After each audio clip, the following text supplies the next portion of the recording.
Burada esnafız, hesabı yapıyoruz. Valla görüyorsunuz mağduruz. Mağduriyetimiz çok büyük. Evimiz çalışmadır, gördüğünüz çalışmadan dolayıdır. 2 haftadır sürüyor, yani yaklaşık 15 gündür. Yani çalışma da yok, göğüs bu şekilde duruyor. Valla söylüyoruz yani birkaç gün diyor, bu şekilde devam ediyor. Valla gelen giden müşteri yok, yola kapalıdır. Yani araçla gelen müşterinin bir gelemiyor. Şu an bir an önce bitsin diyoruz yani, başka bir şeyimiz yok. Kasap işiyle uğraşıyoruz burada, et işi satıyor. Et işiyle uğraşıyoruz. Valla yaklaşık 1 hafta dediler çalışma sürecek dediler. Ama 2 hafta oldu, herhangi bir çalışma bitmedi. Devam ediyor hala. İkincisi de 3 gündür herhangi bir çalışma yok hani. Hani bir gözle görünür bir çalışma ya da bir iş görmedik. Yani müşteri de mağdur burada, biz de mağduruz.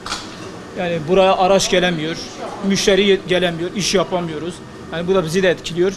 Vatandaş da aynı şekilde etkileniyor. Yani bu ana yoldur, büyük bir yoldur. Hani bu işin bu kadar uzun sürmemesi gerekiyordu diye düşünüyorum.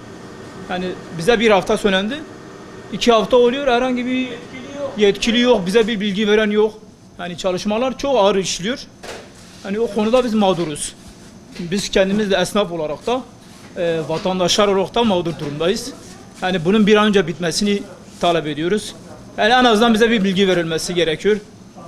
İşler ne zaman biter? Atıyorum 1 hafta mı 10 gün mü? Biz de ona göre kendimizi ayarlayabilirim.